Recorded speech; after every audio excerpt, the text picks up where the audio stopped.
الحمدللہ رب العالمین والصلاة والسلام علی سید المرسلین وبعد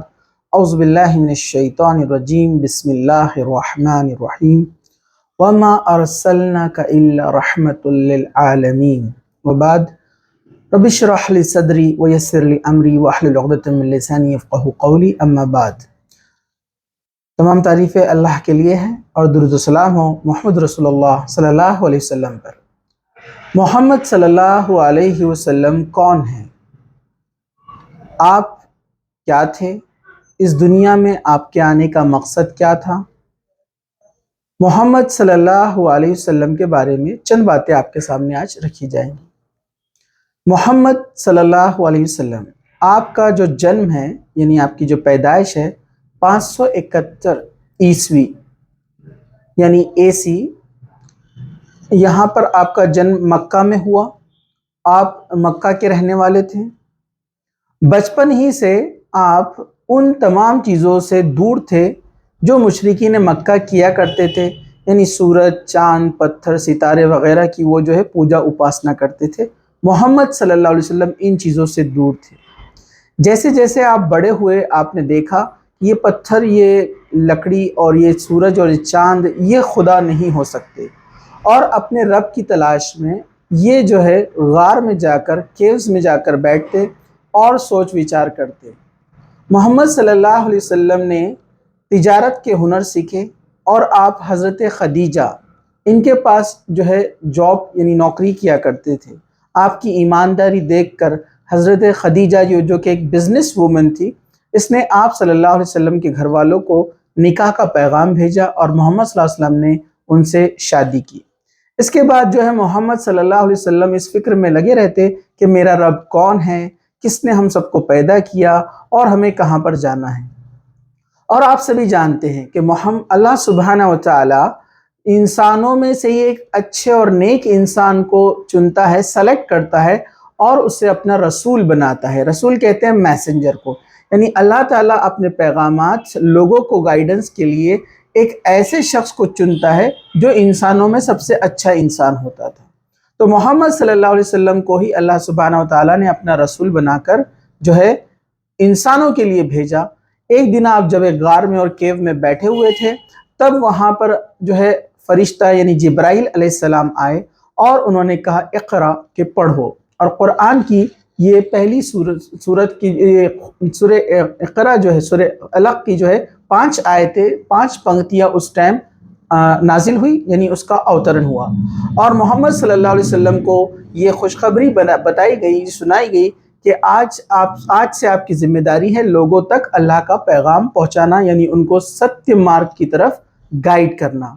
اور آپ کو میں ایک بات بتا دوں کہ محمد صلی اللہ علیہ وسلم کو قرآن نے خاتم النبیین کہا ہے، یعنی لاسٹ پروفٹ، یعنی seal of the prophet, seal of the messenger, مطلب ان کے بعد اب کوئی نبی رسول نہیں آئے گا۔ ہاں، ان سے پہلے بہت سارے نبی اور رسول آئے ہیں، جیسے عیسیٰ علیہ السلام جن کا ذکر بائبل کے اندر جیزس کے نام سے آتا ہے، ایسے ہی موسیٰ علیہ السلام جن کا نام موزیس کے نام سے آتا ہے، اسی طرح ابراہیم علیہ السلام جس کو بائبل میں ابراہم کہا جاتا ہے، اسی طرح نوح علیہ السلام جس کا ذکر تو دنیا کی تمام کتابوں میں موجود ہے، جس کو جو آپ دیکھیں گے ہندو گرنتھ میں منو کہا جاتا ہے، اور جو ہے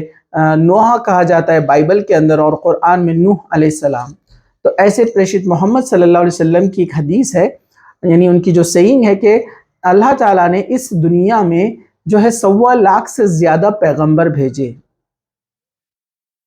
اور اللہ سبحانہ و تعالیٰ نے جب اس مانو جاتی میں لوگ بگڑ گئے، غلط راستے پہ چلے گئے، اللہ کو بھول گئے، اللہ کے علاوہ دوسروں کی عبادت شروع کر دی، تو اللہ تعالیٰ نے ان کے مارگ درشن کے لیے، ان کو گائیڈ کرنے کے لیے، سچا راستہ دکھانے کے لیے ہر دور میں، ہر ٹائم میں نبی اور رسول بھیجے۔ جیسے قرآن میں اللہ تعالیٰ نے کہا وَلِكُلِّ قَوْمٍ هَادٍ، For every nation there is a messenger، کہ ہر سمودائے کے لیے، ہر بستی کے لیے ہم نے رسول بھیجے تاکہ وہ لوگوں کو ڈرائے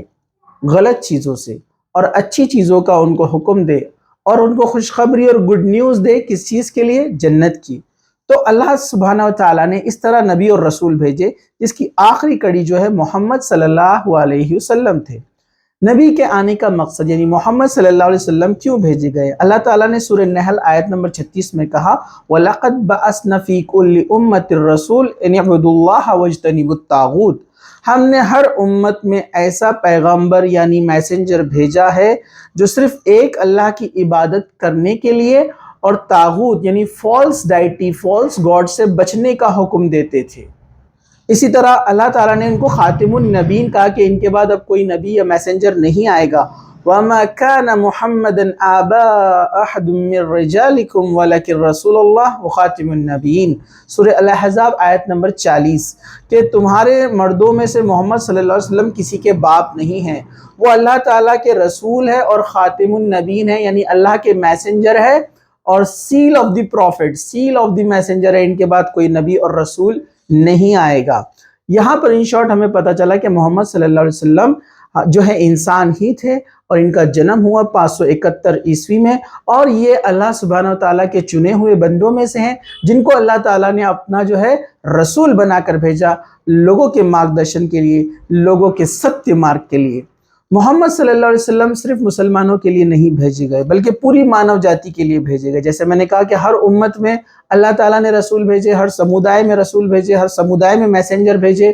تو آخر میں جو رسول اور جو میسنجر آتا تھا اس سمودائے کے لیے تھا، لیکن محمد صلی اللہ علیہ وسلم کو چونکہ آخری رسول بنانا تھا، آخری میسنجر بنانا تھا اللہ تعالیٰ کو، اس لیے پوری مانو جاتی کے لیے بنایا۔ اللہ تعالیٰ نے سورہ سبا آیت نمبر 28 میں کہا وَمَا أَرْسَلْنَكَ إِلَّا كَافَّةً لِلنَّاسِ بَشِيرًا وَنَذِيرًا، اور اللہ تعالیٰ نے کہا اور ہم نے آپ کو تمام لوگوں کے لیے گڈ نیوز دینے والا، خوشخبری دینے والا اور ڈرانے والا یعنی جہنم سے، نرک سے ڈرانے والا بنا کر بھیجا، لیکن اکثر لوگ، اکثر الناس لا یعلمون، کہ اکثر لوگ علم نہیں رکھتے، اکثر لوگوں کو معلوم ہی نہیں ہے کہ محمد صلی اللہ علیہ وسلم کون تھے اور کیوں آئے تھے۔ تو اللہ تعالیٰ نے پوری انسانیت، پوری مانو جاتی کے لیے محمد صلی اللہ علیہ وسلم کو رسول، میسنجر بنا کر بھیجا۔ تو پتہ چلا کہ محمد صلی اللہ علیہ وسلم میرے بھی رسول ہے اور آپ کے بھی رسول ہے۔ اسی طرح اللہ تعالیٰ قرآن کو بھیجا، محمد صلی اللہ علیہ وسلم کے اوپر نازل کیا، یعنی اس کا اوترن کیا، یعنی جبرائیل علیہ السلام جو کہ ایک اینجل ہے، ایک فرشتے ہیں، یہ ٹائم ٹو ٹائم اللہ تعالیٰ کا میسج محمد صلی اللہ علیہ وسلم تک لے کر آتے، یعنی اللہ تعالیٰ جو بات کہتا فرشتے کو، وہ فرشتہ آ کر محمد صلی اللہ علیہ وسلم سے کہتے، اور محمد صلی اللہ علیہ وسلم وہ پوری مانو جاتی کو پیغام اور میسج بتاتے جو قرآن کی شکل میں ہے، جو 23 سال کے ٹائم میں یہ پورا کا پورا قرآن اوتریت ہوا، اس کا نزول ہوا، اور اللہ تعالیٰ نے اس کو مارگدرشن بنایا پوری مانو جاتی کے لیے۔ محمد صلی اللہ علیہ وسلم نے پہلے تو اپنے قوم کے لوگوں کو، مکہ والوں کو یہ بات سمجھائی، جس میں سب سے پہلے ان کے دوست ابو بکر صدیق رضی اللہ عنہ اسلام لائے، ان کی بیوی حضرت خدیجہ، اور ان کا جو ہے بھائی، ان کے بھائی حضرت علی رضی اللہ عنہ۔ اس طرح آپ کے دیگر لوگ، آس پاس کے لوگ باتوں کو سمجھنے لگے، پھر دھیرے دھیرے اسلام پھیلنے لگا۔ جب محمد صلی اللہ علیہ وسلم کی دعوت، ان کی جو پریچنگ تھی، جب لوگوں تک پہنچی تو اپوزیشن ہوا، ان کو ستایا گیا، مارا گیا، پتھر مارے گئے۔ اسی طرح اللہ تعالیٰ جب ان کے پیغامات کو ان کے ذریعے پھیلانے لگا، تب اللہ سبحانہ وتعالیٰ نے دیکھا کہ ان کا جب اپوزیشن اور مخالفت بڑھ گئی تو ان کو حکم دیا کہ وہ مکہ سے مدینہ ہجرت کرے، یعنی مائگریٹ ہو جائے۔ اس کو ہجرت کہا جاتا ہے، یہاں سے ہجری کیلنڈر سٹارٹ ہوا ہے۔ پھر محمد صلی اللہ علیہ وسلم لوگوں کو سمجھاتے رہے کہ میں کوئی نیا میسنجر یا کوئی نئی بات لے کر نہیں آیا ہوں، نیا میسج لے کر نہیں آیا ہوں، میں وہی بات کہتا ہوں جو اس سے پہلے عیسیٰ علیہ السلام یعنی جیزس، موسیٰ علیہ السلام یعنی موزس، ابراہیم علیہ السلام یعنی ابراہم، جیسے ہی نوح علیہ السلام یعنی نوحہ یعنی منو جس کو کہتے ہیں، جو اس سے پہلے مانو جاتی کے الگ الگ سمودائے، الگ الگ علاقوں میں آئے تھے ایک اللہ کا میسج لے کر، وہی میسج میں تم تک لے کر آیا ہوں۔ پھر اس کے بعد آپ کو ستایا گیا تو آپ جو ہے مدینہ گئے، مدینہ کے لوگوں نے آپ کو ویلکم کیا اور سارے کے سارے لوگ اسلام میں داخل ہوئے۔ پھر محمد صلی اللہ علیہ وسلم نے وہاں ایک بہت بڑا امپائر کھڑا کیا۔ اس کے بعد محمد صلی اللہ علیہ وسلم واپس مکہ آتے ہیں اور اپنے ستانے والے، اپنی تکلیف دینے والے تمام دشمنوں کو معاف کر دیتے ہیں، جس کا اثر یہ ہوا کہ وہ لوگ جو آپ کے جان کے پیاسے تھے، آپ کو پاگل، مجنوں، دیوانہ کہتے تھے، لیکن محمد صلی اللہ علیہ وسلم جب مکہ واپس آتے اپنے شہر، اس کو فتح کرتے ہیں تو سب کو معاف کر دیتے ہیں، بڑے سے بڑے دشمن کو۔ اس کا امپیکٹ، اس کا اثر یہ ہوا کہ سارے کے سارے مکہ والے اسلام میں داخل ہوئے۔ پھر اللہ کے رسول صلی اللہ علیہ وسلم نے کہا کہ میں نے اللہ کا پیغام، اللہ کا میسج اے انسانوں، اے عربوں تم تک پہنچایا، اب تمہارا کام ہے کہ اس کو دنیا کے کونے کونے تک پہنچا دے، یعنی جو حاضر نہیں ہیں ان تک اپنے رب کا، ان کے ایشور کا پیغام، میسج پہنچائے۔ اس طرح یہ اسلام کی دعوت پوری دنیا تک پہنچی۔ اس سے پتہ چلا محمد صلی اللہ علیہ وسلم یہ اسلام لے کر جو آئے یہ عربوں کے لیے نہیں، پوری مانو جاتی کے لیے تھا، اور یہ سارے انسانوں کے رب یعنی اللہ کی طرف سے میسج لے کر آئے تھے۔